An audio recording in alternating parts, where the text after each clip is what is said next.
მოგესალმებით, აგრძელებთ ლექციების სერიას პოლიტიკის შესავალი კურსიდან. და დღეს ჩვენ ვისაუბრებთ ავტორიტარიზმზე და ტოტალიტარიზმზე, ავტოკრატიული რეჟიმის ტიპებზე. ერთმანეთს შევადარებთ სხვადასხვა სახეებს, ისტორიულად და მოვიყვანთ რამდენიმე მაგალითს და შევეცდებით, რაც ყველაზე მთავარია, დავიჭიროთ რაღაც განსხვავებები სწორედ დემოკრატიულ პოლიტიკურ სისტემასთან, დემოკრატიული მმართველობის ფორმასთან მიმართებაში. თემები, რაც დღეს ვისაუბრებთ, თქვენ ხედავთ ეკრანზე, ეს არის ავტოკრატიის განსაზღვრება, შედარება როგორც თქვი დემოკრატიასთან, ავტორიტარიზმის სახეები, ტოტალიტარიზმის ნიშნები და შემდეგ შევეხებით რამდენიმე ლიდერს, რომელიც თქვათ ამ კატეგორიაში ჩნდება. მოდით, განსაზღვრებით დავიწყოთ. ავტოკრატიული პოლიტიკური სისტემა, სადაც ძალაუფლება არ ემყარება სახალხო სუვერენიტეტს, ის არის მოქცეული ვიწრო ჯგუფის ან შეიძლება ლიდერის ხელში და ასევე არ არის შეზღუდული და გაწონასწორებული. თუ გახსოვთ, ჩვენ ვისაუბრეთ სწორედ დემოკრატიაზე, რომელთა თქვით იქ, რომ დემოკრატიის მთავარი პრინციპია, რომ ის ეყრდნობოდეს იქ ძალაუფლება მოდიოდეს რაც შეიძლება ფართო ფენიდან მოსახლეობის, ანუ მოსახლეობის რაც შეიძლება დიდი ნაწილი მონაწილეობდეს პოლიტიკურ პროცესში, ამავდროულად ეს იყოს წარმომადგენლობითი, ანუ არჩეული მთავრობა მართავდეს, მის ხელში იყოს ძალაუფლება და ის იყოს შეზღუდული და გაწონასწორებული. შეზღუდული კანონის ძალით, შეზღუდული არჩევნების პრინციპით, ანუ ერთი და იგივე ხალხი არ მართავდეს ძალაუფლებას და არ გადასცემდეს მათ თავის შვილიშვილებს მემკვიდრეობით და ამას გარდა იყოს ის დანაწევრებული, ანუ არ არსებობდეს თავმოყრილი არ იყოს ერთი ადამიანის ხელში, ან ადამიანთა ჯგუფის ხელში, არამედ განაწილებული იყოს ინსტიტუციურად ისეთ ერთეულების შორის, როგორც საკანონმდებლო შტო, აღმასრულებელი, სასამართლო და ასევე არსებობდეს გარკვეული დაყოფა ფედერალურ, ცენტრალურ და ადგილობრივ ხელისუფლებას შორის. ავტორიტარიზმში ჩვენ ეს არ აგვაქვს, ავტორიტარიზმში ძალაუფლების ლეგიტიმაცია არის არა ხალხი, არამედ რაღაც იდეები, ეს შეიძლება იყოს ნაციონალიზმი, ეს შეიძლება იყოს პატრიოტული გრძნობები, ეს შეიძლება იყოს მოდერნიზაცია, მაგრამ ასევე შეიძლება იყოს ძალიან შემთხვევითი კერძო ინტერესი, მაგალითად რომელიღაცა სამხედრო დაჯგუფებისა, რომელიც მოახდენს სამხედრო გადატრიალებას ამ თუ იმ ქვეყანაში და სამხედრო გადატრიალება ძალიან ხშირი იყო და პრინციპში დღემდე ხდება აფრიკულ რამდენიმე სახელმწიფოში, ძალიან ხშირი იყო ლათინურ ამერიკაში და კარგი შემთხვევა, ან დადებითი მოვლენაა, რომ ბოლო ხანებში, ბოლო ათწლეულებში აღარ ხდება და ამ ჯგუფს ჰქონდეს ესეთი ინტერესი ჩაიგდეს ძალაუფლება ხელში, თუმცა мотиваცია და ლეგიტიმაცია ჰქონდეს, რომ ის ცდილობს ქვეყნის გადარჩენას, კორუფციის დამარცხებას თუ ასე შემდეგ. ეხლა რაც შეეხება ძალაუფლების კონტროლს. ძალაუფლების კონტროლი არის ძალაუფლება ხელში აქვს თავმოყრილი ლიდერს ან ჯგუფს, თუმცა კაც განსხვავება შეიძლება იყოს, შეიძლება ზოგჯერ ეს ჯგუფი საკმაოდ დიდი იყოს და მრავალფეროვანი, ზოგჯერ საკმაოდ მცირე და ადვილად იდენტიფიცირებადი. ავტორიტარიზმში განსხვავებით დემოკრატიისგან ძალაუფლება არ არის შეზღუდული, თუმცა ვერ ვიტყვით, რომ ბოლომდე შეუზღუდავია, იმიტომ რომ რაღაც ფორმები მაინც არსებობს და რაც ყველაზე საინტერესოა, შეიძლება თქვენ წააწდეთ რაღაც არსებობდეს კონსტიტუცია, შეიძლება არსებობდეს კანონები, სხვადასხვა რეგულაციები, მაგრამ ერთია რა წერია ქაღალდზე და მეორეა რა რისი ასრულება ხდება, ანუ ფორმალური და არაფორმალური მხარე პოლიტიკისა არის ძალიან განსხვავებული. პრაქტიკა და დადგენილი წესები ერთმანეთისგან ძალიან განსხვავდება. ტოტალიტარულ რეჟიმზე მოგვიანებით ვისაუბრებთ ჩვენი ლექციის ბოლო ნაწილში, ამ შემთხვევაში შეიძლება ერთი რამის თქმა, რომ ტოტალიტარულ რეჟიმს ძირში უდევს უტოპიური იდეის განხორციელება, ეს არის შემთხვევა, როდესაც ლიდერები პოლიტიკური ჯგუფი ცდილობს მართლაც განახორციელოს ის უტოპიური მოდელები, რომელიც ფილოსოფოსთა თუ სხვადასხვა მეცნიერთა მიერ არის შექმნილი და ამისთვის მზად არის გაწეროს ათასობით და ასიათასობით ადამიანი. ლიდერი ძალიან მნიშვნელოვანი ფუნქციის მატარებელი ამ შემთხვევაში, თუმცა არ არის აუცილებელი, რომ მაინც და მაინც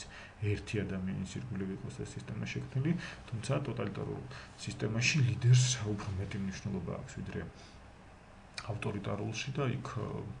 ნათლად არის გამოკვეთილი სახეები, მართლაც სტალინი, ჰიტლერი, მაო და სხვა ლიდერები ტოტალიტარული ქვეყნებისა, მაგალითად კიმ ირ სენი, კიმ ჩენ ირი ჩრდილოეთ კორეაში არის სწორედ ის შემთხვევები, როდესაც ლიდერთან ასოცირდება პირდაპირ რეჟიმი. თუმცა იგივე ჩრდილოეთ კორეის შემთხვევა უნდა ითქვას, რომ სხვადასხვა კვლევების მიხედვით დაახლოებით 300-მდე ადამიანი, როგორც ჩანს, არის გადაწყვეტილების მიმღები ჩრდილოეთ კორეაში და არა მხოლოდ დღევანდელი ლიდერი. მოდით შევხედოთ არისტოტელეს, ანუ ის რომ რეჟიმების დახარისხება, ანუ რეჟიმების ერთმანეთთან შესაბამისობა, ანუ ერთმანეთთან შედარება, განსხვავების და მსგავსების მოძებნა ადრეც არსებობდა, არისტოტელე ამის ყველაზე კარგი მაგალითია. იგი მართვას, ანუ მართულ რეჟიმებს, ასე ვთქვათ, განასხვავებდა მართულთა ოდენობისა და იმის მიხედვით თუ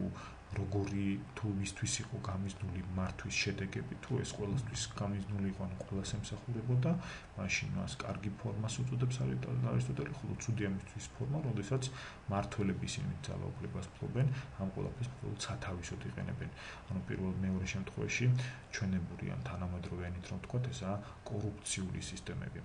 მონარქია არის კარგი სისტემა თავისთავად, მაგრამ ის შეიძლება ტირანიაში გადაიზარდოს, როდესაც მონარქი მხოლოდ საკუთარ თავზე ზრუნავს და ივიწყებს ხალხს ზრუნავს და ამ შემთხვევაში ან ეს შემთხვევა უკვე ცუდია. მცირე ზომით მმართველთა შემთხვევაში ჩვენ შეიძლება ვქონდეს არისტოკრატია, როდესაც ელიტა ნაღები საზოგადოებისა მართავს ქვეყანას, ხოლო ოლიგარქიაში გადაიზრდება ის, როდესაც ეს არისტოკრატია უკვე ივიწყებს ხალხს ზრუნავს და ისე და ისე საკუთარ თავზე, საკუთარ გამდიდრებაზე ფიქრობს. როცა ბევრია პოლიტიკურ სისტემაში მონაწილე და ძალაუფლების წყარო, მაშინ კარგ შემთხვევაში ეს აპოლიტია, როდესაც ზრუნველი და ასე ვთქვათ,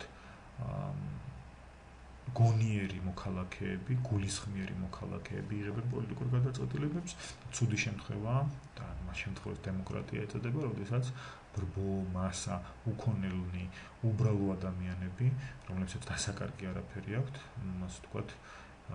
იღებენ პოლიტიკურ პროცესში მონაწილეობას და არის დიდი საფრთხე იმისთვის, რომ მათ პოლიტიკური პროცესი აქციონ შურისძიებად, აქციონ და ძირი გამოუთხრავენ ამ პოლიტიკურ სისტემას, რადგან მათ დასაკარგი არაფერი აქვთ. დემოკრატია ამ შემთხვევაში იგულისხმება დემოსის, ანუ უბრალო ხალხის მმართველობა, სწორედ იმათი მმართველობა, რომელთაც ქონებრივი და სოციალური მდგომარეობა არ უწყობს ხელთ გონიერი და გულისხმიერი მოქალაქეები. რა თქმა უნდა, არისტოტელეს ეს ბოლო მომენტი მოგვიანებითაც არაერთხელ გაისმა პოლიტიკის ფილოსოფიაში თუ რეალურ პოლიტიკაში, მე-18, განსაკუთრებით მე-19 თუ მე-20 საუკუნეშიც კი იყო შეზღუდვები სამაგალითად საარჩევნო უფლებისა ქონებრივი მდგომარეობის მიხედვით, ანუ მას ვისაც ქონება არ ქონდა, ან არ ქონდა რაღაც რაოდენობის ქონება, ეკრძალებოდა არჩევნებში მონაწილეობა და მიჩნეული იყო, რომ ეს კეთდებოდა საერთო სიკეთისგან გამომდინარე, რადგან ადამიანს რომელსაც ქონება არ აქვს, არც მოეთხოვება, რომ საზოგადო სიკეთეზე იზრუნოს, ის გაბოროტებულია, მას შურისძიების მოტივები უფრო მეტი აქვს და ყველაფერს თავი დავანებოთ აბსოლუტურად აპათიურია საზოგადოების მიმართ. მსგავსი მოსაზრებები სხვათა შორის დღესაც ისმის, შეიძლება წააწყდეთ მსგავს ეს თქო ფილოსოფიურ, მსგავს მიდგომებს, მაგრამ რა თქმა უნდა დღესდღეობით დემოკრატიის პრინციპი გულისხმობს, რომ ის ეყრდნობა ყველა მოქალაქის ნებას და გამომდინარე აქედან შეუძლებელია მოქალაქეების დაყოფა სოციალური თუ ეკონომიკური კატეგორიების მიხედვით. ავტოკრატიის ფორმები პრინციპში ამას უკვე შევეხეთ, ჩვენ გვაქვს ავტორიტარიზმი და ტოტალიტარიზმი და მოგვიანებით საინტერესო იქნება სწორედ განსხვავებას შევხედოთ ავტორიტარიზმსა და ტოტალიტარიზმის შორის. ჩვენ ახლა გვაქვს, ჩვენ ხედავთ რუკას, რომელზეც გამოსახული არის Freedom House-ის, რომელიც ერთ-ერთი ყველაზე ავტორიტეტული ორგანიზაცია ქვეყნებში თავისუფლების ხარისხის კვლევით, სხვადასხვა ინდიკატორების დაყრდნობით, თავისუფალ ქვეყნები ჩვენ შეიძლება ამ შემთხვევაში დემოკრატიულ ქვეყნებს გავუტოლოთ, არათავისუფალი ავტოკრატიულ ქვეყნებს, ან შეხება ნახევარ თავისუფალ ქვეყნებს, მოგვიანებით ჩვენ ამაზე ვისაუბრებთ, ესაა ქვეყნები, რომლებსაც ახასიათებს ბევრი ინსტიტუციური თუ პროცედურული ნიშნები დემოკრატიისა, მაგრამ დემოკრატია კონსოლიდირებული არაა, ბოლომდე არ არის ჩამოყალიბებული, არც ინსტიტუტები და არც პრაქტიკა, და ამიტომ მათ ხშირად აი გარდამავალ ქვეყნებს უწოდებენ. როგორც ხედავთ, მწვანედ აქ არის მოცემული ქვეყნები, რომლებიც დემოკრატიულია, ლურჯად არადემოკრატიული, ხოლო ყვიტლად სწორედ ის გარდამავალი ქვეყნები. 2011 წლის მდგომარეობით მსოფლიოს 45% ქვეყნების 45% და მოსახლეობის 53% დემოკრატიულ ქვეყნებში ცხოვრობდა, ხოლო ნახევრად თავისუფალ ქვეყნებში იყო დაახლოებით 31% ქვეყნების 22% მოსახლეობა, დანარჩენი იყო არათავისუფალ ქვეყნებში. თუ გადავხედავთ თავისუფალი და ნახევარ თავისუფალი ქვეყნების დინამიკას 80-დან 2011 წლამდე, ჩვენ აღმოვაჩენთ, რომ სადღაც 90 წლების შემდეგ პრინციპში დინამიკა მწვანე ხაზის სასარგებლოდ მეტყველებს, რაც გულისხმობს იმას, რომ არათავისუფალი ქვეყნების, თავისუფალი დემოკრატიული ქვეყნების წილი აშკარად გაიზარდა, დემოკრატია უფრო პოპულარული გახდა მსოფლიოს მასშტაბით.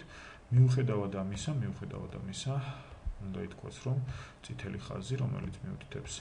არათავისუფალ ქვეყნებს და თუ ამას კიდე ნახევრად დემოკრატიულ, ნახევრად თავისუფალ ქვეყნებს დავამატებთ, ჯერ კიდევ მნიშვნელოვანი წილია, როგორც ვთქვით, დაახლოებით 35% მოსახლეობისა დღესაც მსოფლიოში ცხოვრობს არათავისუფალ ქვეყნებში. მათი უფლებები არ არის ბოლომდე რეალიზებული. იმ საკითხებზე თუ რატომ არის რომ თავისუფალი და რომ არათავისუფალი, არადემოკრატიული ქვეყნები, ავტოკრატიული ქვეყნები დღესაც მნიშვნელოვან ადგილს ასრულებს პოლიტიკურ რეალობაში და ისტორიულად კი პირიქით აჭარბებს კიდეც დემოკრატიას, ამ საკითხებზე მეორე ნაწილში ვისაუბრებთ.